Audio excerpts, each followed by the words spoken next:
To talk to you about the procedures of a raid, it generally follows from a complaint from a licensed radio user, say a taxi or maybe an emergency service. It's a matter of direction finding where the problematical signal is coming from, and that then leads you to usually a high site. Having found where the signal is coming from, it then becomes a matter of actually finding the transmitter which is causing the problem. And the studio itself is often located in that particular tower block or even in another tower block. What are the things I have to do? Sometimes we go out on what would you call them, speculative raids where we just go out to mop up everything that's there. We go for a quantity rather than a specific station. So we try and be absolutely scrupulously fair with everything we do. I mean, we wouldn't fit them up or anything like that. So they tend to respect the Radio Communications Agency and us, so I hope us as people, you know. Last year, the agency undertook nearly 600 raids, and that involved contact with some 164 pirate stations. So you understand some of them were raided more than once. It sets up again after we've been there, sometimes on a different frequency, sometimes in a different place, but usually within the area that they're serving, so they're not always in the same place at the same time. All right.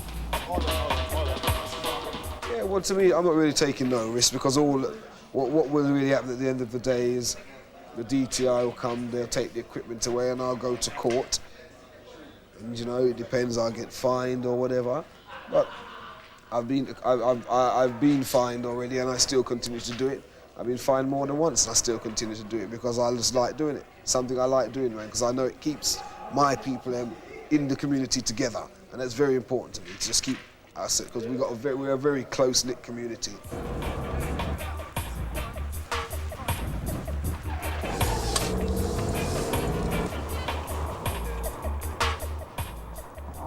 How do you actually work out how much the licence will cost? We do that on the basis of per head of population. We don't do it on the basis of how many listeners have you got, because otherwise we'd be forever changing the figures.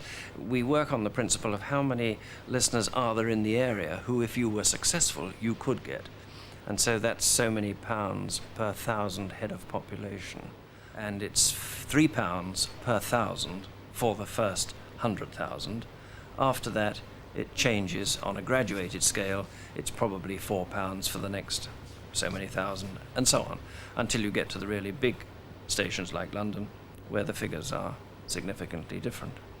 One could always say, look, why don't they drop the price and make it become affordable? Then all the businesses in the area can maybe create a consortium and then and finance their station to make it legal.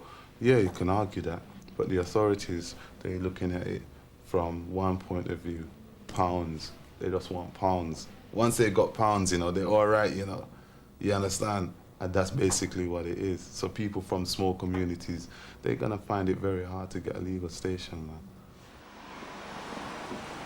I started DJing 9 years ago when I was 12 years old, when my voice broke.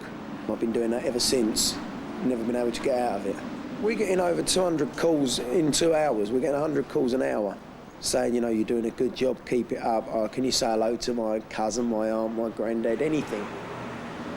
This is a public toilet where we first put our transmitter. I linked to it from my house, which is over there, and we transmitted by drilling a hole. We put a coax out the back and up a tree, and we lasted in there for 6 months. The police come down, I confiscated the equipment, I helped them load it in the back of the car again and that. The police officer who come down, he was a great guy, he was laughing and joking with me. We had the press out here. I mean, it was just so funny, everyone just couldn't believe it, that there was a radio station in these toilets. Trends change, without a doubt. They started off just leaving them on the top of blocks, and then we just pop along and take them away. And from there they went to dropping them down pipes and putting them into derelict flats. So we had to go through the problem of getting a warrant and taking the door off, which obviously was annoying the council. Then they started putting them in occupied flats. So back we went again, and we had to get there. We had to sort of tap on the door, and if they didn't open it, then we'd have to take the door off again. Then they started putting them down the actual transmitter itself. They rebuilt the transmitter, redesigned the transmitter, so it actually sat in the downpipe. Then we had a spell of them bricking them up behind walls. Yeah. Now what they tend to do is they use these bike D-locks and padlock them in place. People from the ghetto, and generally not even ghetto, because I'm making out like it's the Bronx. I'm from the inner city. They haven't got nobody playing their music, you know? They haven't got nobody playing jungle, they haven't got nobody playing garage or techno or what have you. But you need somebody to cater for the people's needs.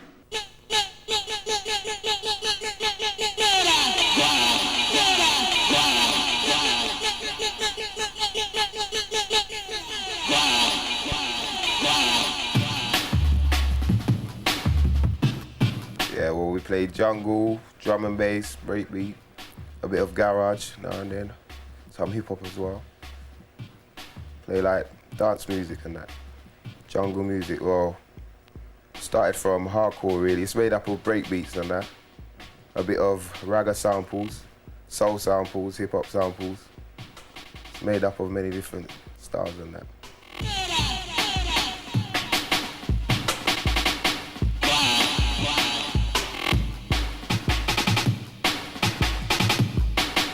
Originated from the UK, like England, London. Originally, then it just slowly spreading out worldwide.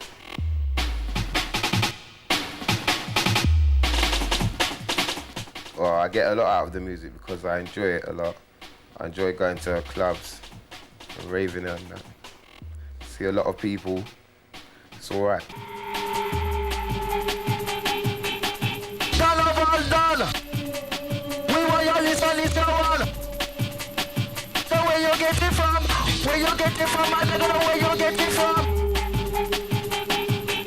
Well, really it's like a profession kinda, because you enjoy it, mainly because we enjoy it. So like, it's something else to do. If you've got nothing to do, then you can always turn to the music and just try and make it a profession, either DJing or MCing or whatever, or even promoting raves and that. Without pirate radio, I don't think I'd be able to do this. I wouldn't be as far as I am now. I want for 1, 2 for some, 3 for the minute of the weekend. We say jungle music wouldn't have got as far if there weren't no pirate radio stations. I think the stations have helped it a lot to get more bigger, because other stations don't really play the music that we play as much as we play it.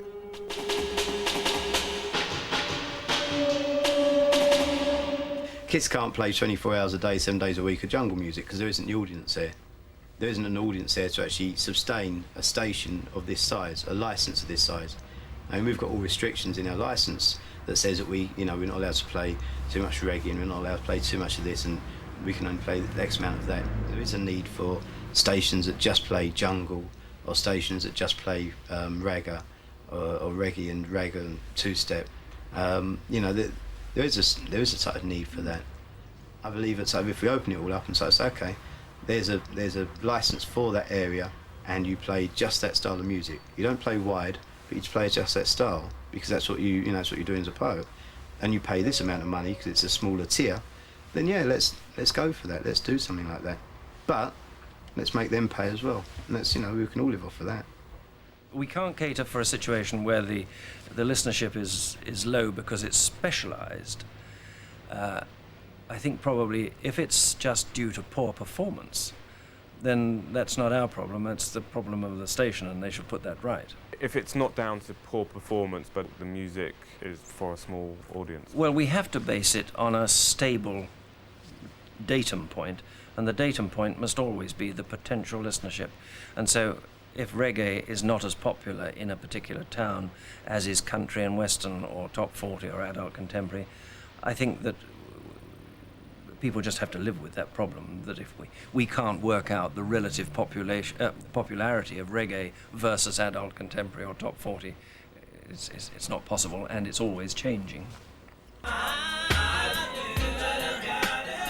So it's 6:38 London town. As we said, we do have Busy live with myself and DJ P in the studio this evening. So what we're going to do first is we're going to start the record again. We're going to play this music in the background, a track in the background, okay? And then we're going to talk to Busy. Okay. Let's just bring the music in there nice and low behind the background. There we go. Okay, first I've got to say good evening, Busy. Good evening, how are you? Good evening, man. I'd like to say a quick thank you for the pirate radio stations that have been pumping it, because artists like me, they do a lot of the work for us. They push a lot of our material. So I'd like to say thank you from London, all over the country. Thank you. Keep up the good work. Oh, yeah, baby. Here we go. From the first time I saw your pretty face, I knew one day you would be mine, and together happiness we would find. I also knew that I would never let you go, 'cause you're a special lady. That's why I gotta let you know. Is that enough for y'all? You see what I'm saying? And you lot must be getting the beat ready. Doom, doom, doom, doom. Yeah, I know what you was doing, guy. I know what you was doing. Yeah. And him saying horse too. You never really checked the part then either. Yeah, he said he was horse as well. The horse man sing good as a shit. Me personally, I like to show respect anytime I can to these pirate radio stations, because as I said in the interview, it's the pirate stations that push the underground music. That's the only way we seem to get our music heard initially. Obviously, if you're a new artist starting out, you know, unless you sign up to someone like EMI or Sony, you're not really going to get heard straight away. So you need a pirate station to begin with. Well, this is the singer here, that's the producer.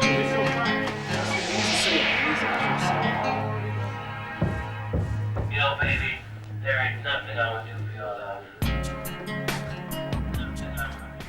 People call it pirate radio station, right? But what we really try to call it when we want to use the services is a community radio station, because like the community radio station can help people in different ways, right? Some people might want to start up a business. They ain't got a business. They can't qualify to get a bank loan, for example, right? So immediately they know what they want to do. Maybe they don't need no money to start it, but what they do need is some form of promotion. Bam, you go to your radio station, and you say to your community radio station, this is what I want to do, can you help promote it? And when the radio station gets behind it, then that person is another person off the government dole list, isn't it? Because then that person is now doing something for themselves. We started advertising at Irie because it's much cheaper advertising, and it attracts all the customers around, local customers, right? And well, to start with, all the customers we are targeting on, they listen to our FM all the time. So that's the most popular radio station around for these youngsters. So, and through my experience, right, we have increased our sales, we have increased our volume of customers since we started on our FM. We listen to Irie FM because it plays the music that we want to hear. Capital play for a different sort of people. Not the music that we want to hear, like the younger generation. They play oldies and rock, and I'm not into that. I like to hear soul and reggae. Young people's music. Music with a beat that's saying something. They cut out a lot of, what's it called, don't they? They don't play like a lot of like music that we listen to, like reggae. They usually shut reggae out. Yeah, and like it's always been for ages, they've always shut reggae out. Even though the more popular it's getting, it's not reflected in the charts, it's not reflected like on, like I say, on Capital Radio and or even Radio 1. They play a little bit, but it's almost like you can feel they're still holding back on it. Yeah. And it's real popular as well. I mean, we all like reggae, don't we? We play commercial reggae, the reggae that's in the pop charts. I mean, there's other reggae apart from reggae that is in the pop charts. I see you for a long time, how are you? I didn't want to say nothing. You're right though? Yeah, fine, thanks. Okay. Irie FM, Sky FM, all of the pirate stations. It's just giving everyone a chance. You know, that's the whole idea. Give everyone a chance. There's not enough being done for communities. I mean, this is just a step. It's one step ahead for everybody around here to get involved in something or be involved in what's going on. So it's much appreciated. You know what I mean? If they take the stations off the air, it's us that's going to lose out. You You understand? That's the main thing. We've lost so much so far. It's not fair. So I mean, what harm is a community station doing other than just letting us listen to what we want to hear? So it's not a problem. And my daughter Ramona. Say hello. Does she listen to Irie?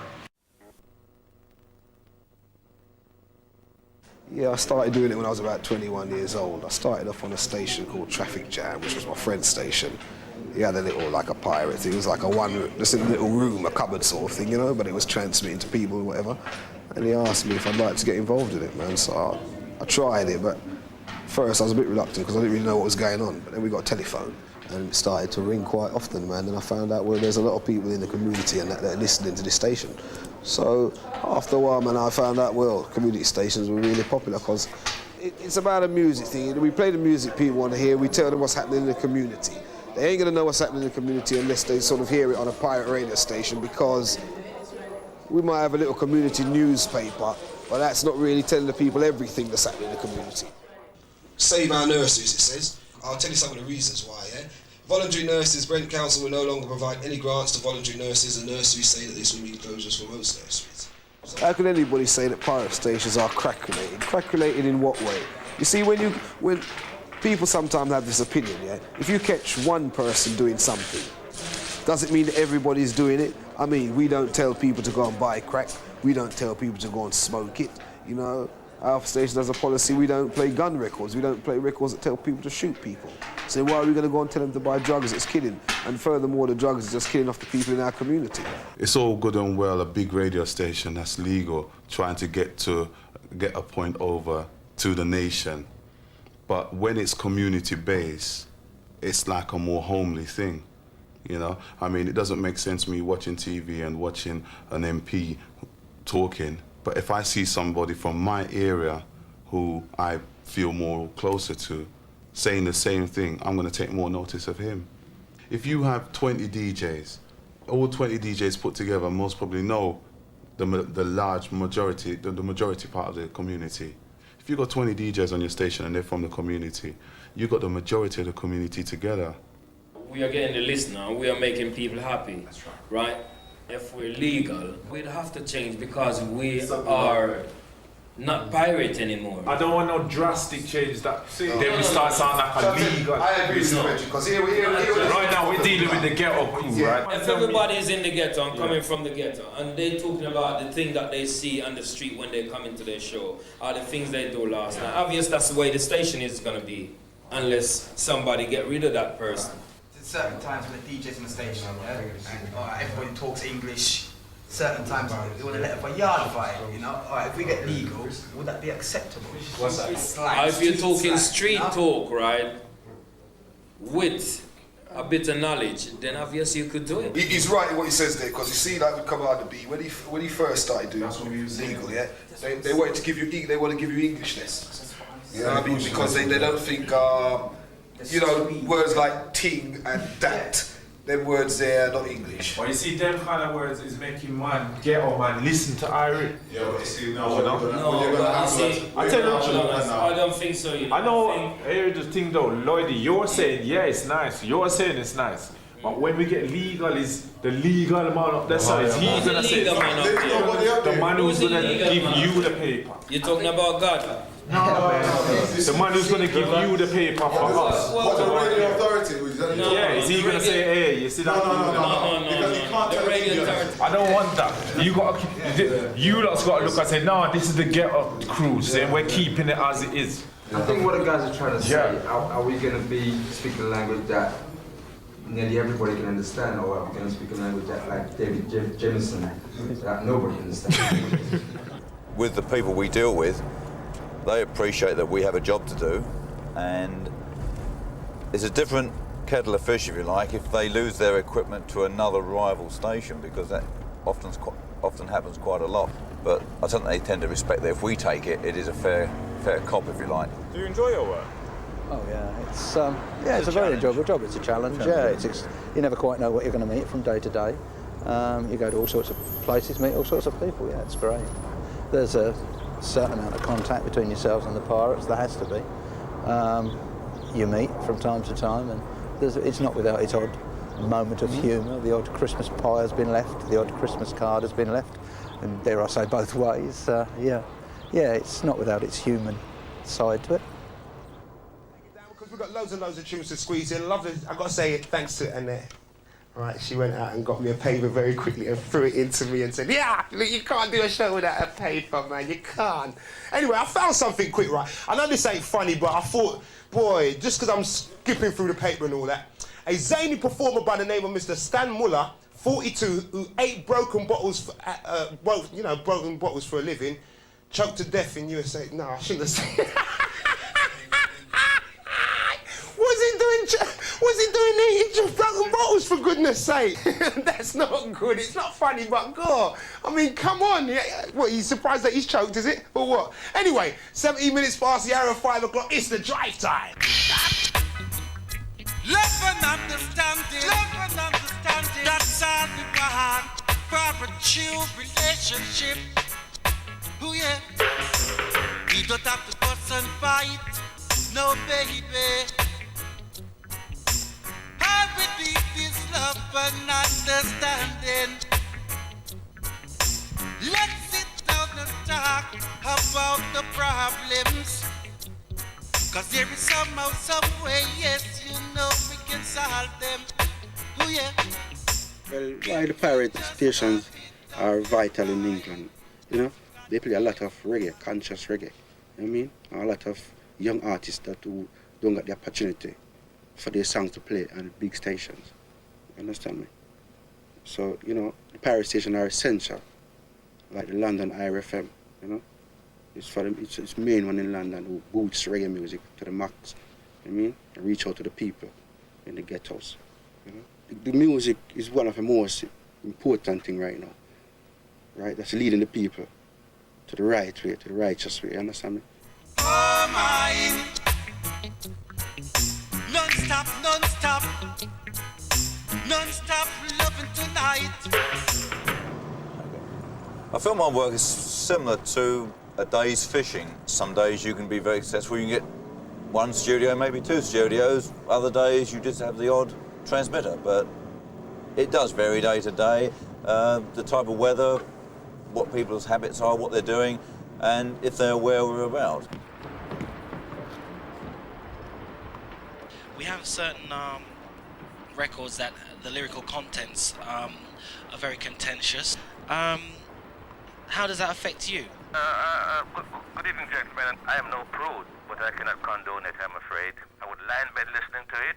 It doesn't turn me on at all. It's like certain newspapers carrying a page, so-and-so. Sure, Sammy, can I just showing ladies' cleavage, and the papers sell because Sure, of that. Sammy, we're drifting. It is important that people are able to communicate.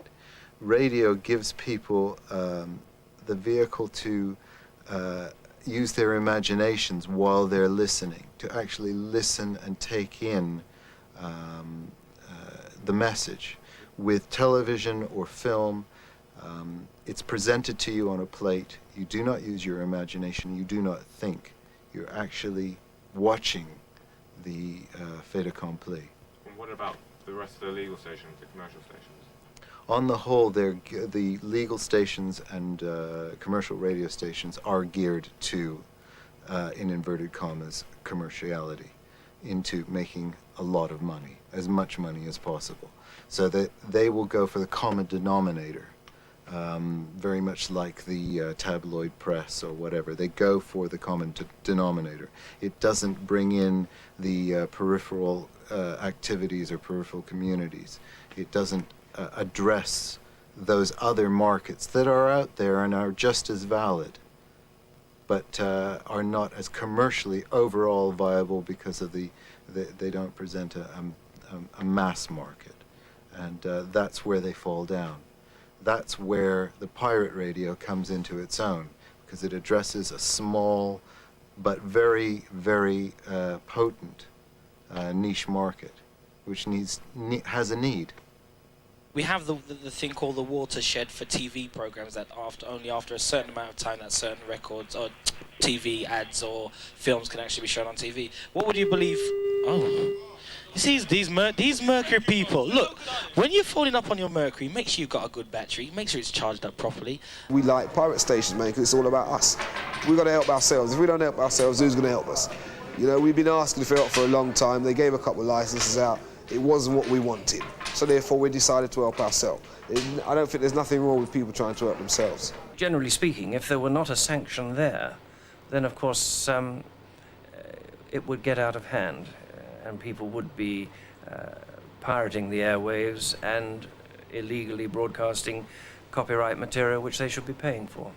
Like take culture show in the morning. Then you can't play those tunes them times of day when people So you may have heard we've got quite a few of the DJs in the studio at the moment, and they're waiting for you to actually pick their names out of the hat and slate them as well. From our point of view, what drives us is not the music that they're playing, the communities they're serving, the crime they might be involved with. It's the interference that they're causing to the radio spectrum that drives us. It's obviously better to be legal because then you'll be more efficient in the service that you provide. But if you're going to go legal and start to change and stop providing the service you originally supplied, then you're defeating the object. The community will always have a pirate or a pirate radio station. It will always have one. I'm tired. Good evening, Isaac Black. How you doing? You all right? Okay. Nice to see. Glad you could join us. I think that, so, me personally, I'd like to open up the market and let everybody play on the same playing field. And those that survive, survive. Those that don't survive, say goodbye to. But if you open it all up, you know, then everybody gets a chance of giving it a go, and everybody has to pay. And the smaller stations pay a smaller licence fee, and the bigger stations pay the licence fee that we pay. I'm definitely up for that, because while we've got this tier of sort of illegal and legal, it's, you know, it's wrong because it's not giving everybody a fair chance. It's very important when looking at the question of pirate radio to recognise that if there were not regulation, then there would be anarchy. And every time you turned on your radio, you would hear a babel of noises. The person with the biggest transmitter would hope to win, and it would just end up in a war of noise. And in this country, unlike some other countries, we have a regulated system where people enjoy good quality radio, and that's what we seek to preserve. Okay, this is the last call. We're going to take one more live call, and then we are finishing. The authority them don't really go into communities to find out from people what they really want. It's just what they believe the people want. The day will come when I'll stop doing it, but at least I know for a good part of my life I've made people happy. And sometimes that's what life's all about, making other people happy, you know? When you make other people happy, you're happy yourself. That is it. We are not taking any more callers at all. We're going to play one tune, play some ads, and then we are going to be out of here. Up next, you'll have the man himself, Mr. Isaac Black, with the Roots and Culture.